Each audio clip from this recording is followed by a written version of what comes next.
Hey everyone, in this video I'm going to compare AT&T Internet Air and Xfinity. AT&T Internet Air and Xfinity offers very different internet experiences. AT&T Internet Air is a wireless home internet service that uses 5G and LTE signals instead of cables. It's super easy to set up, just plug in the router and you're online. It's great for people who don't want complicated installations or don't have access to cable internet.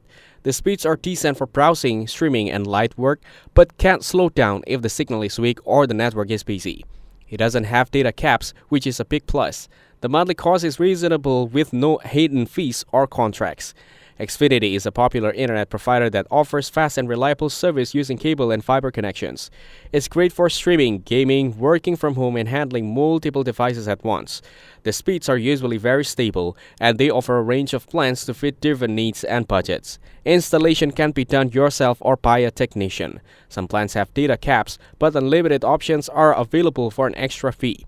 You can also bundle it with TV and phone services. Overall, Xfinity is better for fast, stable internet and heavy use, while AT&T Internet Air is best for simple, wireless setup in areas without wired service. Thank you everyone for watching this video. Hope you get some value. Make sure to like the video and subscribe. Goodbye.